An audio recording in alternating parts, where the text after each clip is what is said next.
Hello दोस्तों। बीते 2 सालों में जो है भारत में दो बहुत ही महत्वपूर्ण बैठक हुए हैं जो आपको जानना और समझना बहुत ज़रूरी है। पहला जो है वो UNCCD यानी कि United Nation Convention to Combat Desertification. कहने का मतलब है संयुक्त राष्ट्र मरुस्थलीकरण रोकथाम अभिसैम। इसकी बैठक हुई 14वीं बैठक। कहाँ पे हुई? ग्रेटर नोएडा। तो पहला क्वेश्चन तो यही बनता है कि बताइए UNCCD की जो 14वीं बैठक है वो कहाँ पे हुई? तो ग्रेटर नोएडा में हुई। और दोस्तों, पर्यावरण संबंधित जितने भी कन्वेंशन है उसमें केवल यही एक कन्वेंशन है जो कि लीगली बाइंडिंग है। ठीक है, कि अगर किसी देश ने इसको साइन किया है तो उसको अपने यहाँ इसमें जो भी प्रोविजन है उसको लागू करना ही करना होगा दोस्तों। ठीक है, तो ये भी क्वेश्चन पूछा जा सकता है कि बताइए निम्नलिखित में से कौन सा कन्वेंशन है जो एकदम लीगली बाइंडिंग है। ठीक है, और ऑप्शन आपको दे देगा कि उसमें 3-4 ऑप्शन दे देगा, लेकिन सही जवाब क्या हो जाएगा आपका? UNCCD United Nation Convention to Combat Desertification की जो भूमि है जिसका डिग्रेडेशन हो रहा है और वो मरुस्थलीकरण में बदलते जा रहा है उसको रोकने के लिए ये चीज़ है। ठीक है, और जब अर्थ समिट हुआ था जहाँ पे आपका UNFCCC का गठन हुआ था, CBD के बारे में बात हुई थी, तो उस समय जो है उसी समय जो है आपका ये भी UNCCD भी जो है एग्जिस्टेंस में आया था। जिन लोगों को ये आइडिया नहीं है कि UNFCCC क्या है, CBD क्या है, और तो वो लोग नीचे में जो डिस्क्रिप्शन में मैंने एक बहुत ज़बरदस्त वीडियो दिया है, चार्ट पेपर पे समझाया है, आप उसको पहले देखिए।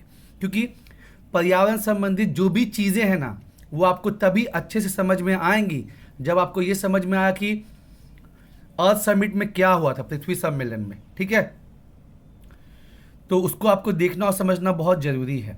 और ये जो बैठक हुई ग्रेटर नोएडा में, तो यहाँ से फिर क्या निकल के आया? दिल्ली घोषणा पत्र, दिल्ली डिक्लेरेशन। और इसमें क्या तय हुआ कि जो जितने भी कंट्री जो भी साइन किए हुए हैं इसको, वो लोग 2030 को टारगेट करके अपना एक लक्ष्य बनाएंगे कि हाँ जी हम अपने यहाँ इतनी भूमि को जो है उसको डिग्रेडेशन से उसको रिकवर करेंगे, ठीक करेंगे। तो इंडिया ने क्या टारगेट किया है? इंडिया ने टारगेट किया है कि 2030 तक हम अपने 26 मिलियन हेक्टेयर भूमि को जो क्या करेंगे? रिकवर करेंगे, ठीक कर देंगे। ठीक है, तो यहाँ से जो 2-3 क्वेश्चन बने दोस्तों आपने समझ ही लिया होगा। पहला कि जो UNCCD है उसकी 14वीं बैठक जो है COP14 की जो बैठक है वो कहाँ पे हुई? ग्रेटर नोएडा में। वहाँ से क्या निकल के आया? दिल्ली घोषणा पत्र। तो क्वेश्चन पूछा जा सकता है कि दिल्ली घोषणा पत्र 2019 का संबंध किससे है? आपको ऑप्शन दे देगा आपदा प्रबंधन से, मरुस्थलीकरण के रोकथाम से, प्रवासी पक्षियों के संरक्षण से, या मतलब आपका एटमॉस्फेयर से, ऐसा कुछ दे देगा। तो आपको एग्जैक्ट आंसर निकालना है। एग्जैक्ट आंसर क्या हो जाएगा? मरुस्थलीकरण के रोकथाम से। साथ ही साथ दोस्तों आपको ये भी जानना है कि कौन सा दिवस है। एक और क्वेश्चन बनता है कि वो कौन सा दिवस है जिसको हम विश्व स्तर पर जो है डिजर्टिफिकेशन रोकने के लिए मनाते हैं। ठीक है, और डिजर्टिफिकेशन और सूखा के रोकथाम के लिए मनाते हैं। ठीक है, तो ये है आपका 17 जून। ये 17 जून है दोस्तों। तो ये चारों क्वेश्चन को आपको ध्यान में रखना होगा। और ये जो बैठक है हुई कब थी? सितंबर 2019 में। सितंबर 2019 में हुई थी। अब आते हैं फरवरी 2020 में। फरवरी 2020 में भारत में हुआ था CMS का बैठक। CMS का 13वां बैठक हुआ था। ठीक है, जो UNCCD का था वो 14वां बैठक था और जो CMS इसका 13वां बैठक हुआ था।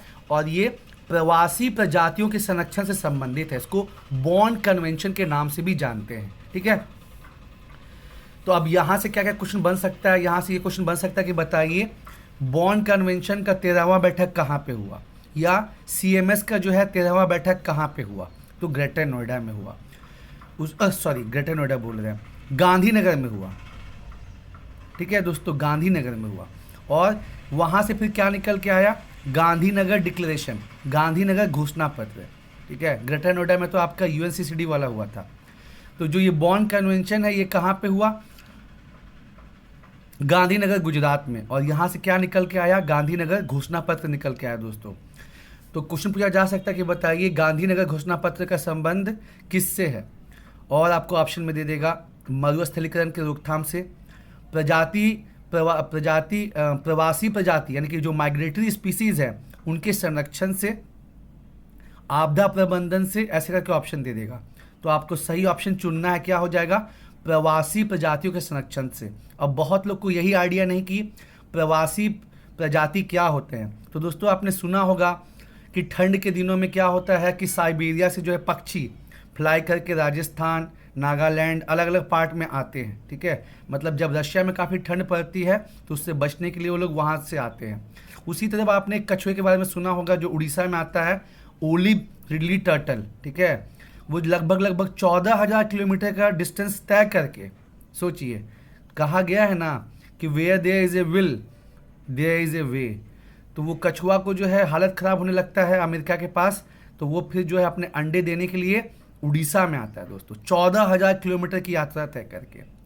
तो ऐसे जीव जंतु जो दूसरे देश से आते हैं, एक देश से दूसरे देश जाते हैं, उसको क्या बोलते हैं, प्रवासी प्रजाति। तो उनके संरक्षण के लिए जो है ये CMS है, ठीक है, कन्वेंशन ऑन माइग्रेटरी स्पीसीज, या इसको बॉर्न कन्वेंशन भी बोलते हैं। और जो गांधीनगर डिक्लेरेशन हुआ, गांधीनगर घोषणा पत्र, तो इसमें क्या क्या निकल के आया सामने कि जो है जो प्रवासी प्रजाति है, माइग्रेटरी स्पीसीज, उनको और उनके आवास स्थान को प्रोटेक्ट करना है। और साथ ही साथ आपका एक रैप्टर MOU भी जो इसमें चर्चा में रहा। तो क्वेश्चन पूछा जा सकता है कि रैप्टर MOU का जो संबंध है वो किस चीज़ से है, तो CMS से है। इसमें जो है प्रवासी पक्षियों को बचाने के लिए है पर्टिकुलर एरिया में, और भारत ने इसको कब साइन किया था, 2016 में। तो ऐसा क्वेश्चन जो है सेकंड पार्ट से बन सकता है। पहला क्या कि जो CMS का 13वां बैठक है जो दोस्तों वो कहाँ पे हुआ, तो वो आपका गांधीनगर गुजरात में हुआ। दूसरा, गांधीनगर घोषणा पत्र का संबंध किससे है, तो प्रवासी प्रजाति यानी कि जो माइग्रेटरी स्पीसीज है उनके और उनके आवास के संरक्षण से संबंधित है। फिर तीसरा बन सकता है कि जो रैप्टर MOU है उसका संबंध किससे है, तो प्रवासी पक्षियों के संरक्षण से संबंधित है। तो ये सब क्वेश्चन दोस्तों बन सकता है जो कि आने वाले एग्जाम्स के लिए बहुत बहुत इम्पॉर्टेंट है। तो ये दोनों को आपको दोस्तों देखना, समझना और याद रखना ही है। एक जो UNCCD की जो 14वीं बैठक हुई जो कि मरुस्थलीकरण के रोकथाम से, वो कहाँ पे हुई, ग्रेटर नोएडा में। वहाँ से क्या निकल के आया, दिल्ली घोषणा पत्र। और भारत ने क्या वहाँ पे लक्ष्य रखा कि 2030 तक 26 मिलियन हेक्टेयर भूमि को जो डिग्रेडेड हो गई है उसको ठीक करेगा।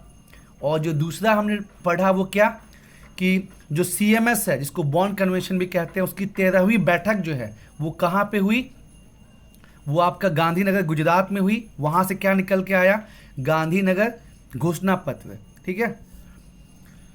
और दोस्तों एक चीज़ और मैं कहना चाहूँगा कि बॉर्न कन्वेंशन और बॉर्न चैलेंज दोनों अलग अलग चीज़ है दोस्तों।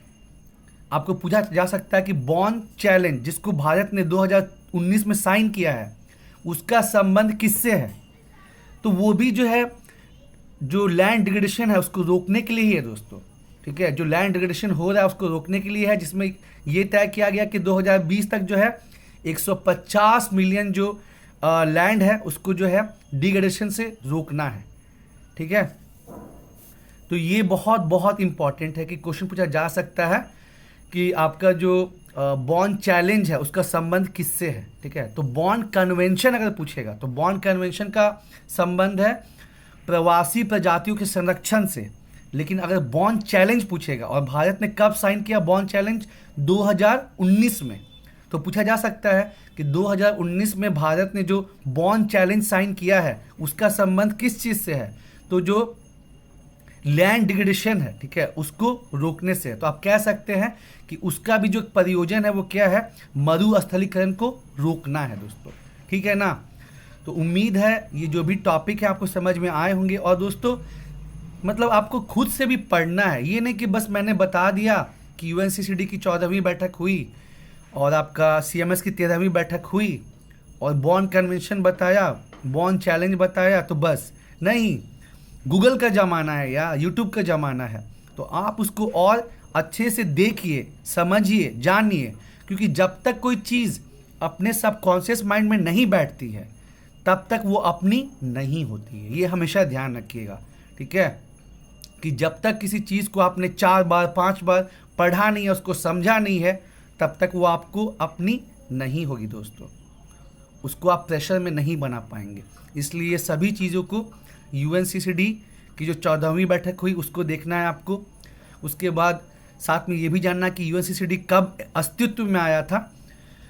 और फिर मैंने बताया आपको सेकंड चीज़ क्या बताया आपको, जो सीएमएस है यानी कि बॉन कन्वेंशन, ये कब हुआ था, क्योंकि इसकी बैठक ना इंडिया में हुई लेकिन ये चल तो पहले से रहा है, तो उसको भी आपको डिटेल में समझना कि क्या चीज़ है ये बॉन कन्वेंशन, क्या है, स्टार्टिंग में कब हुआ था।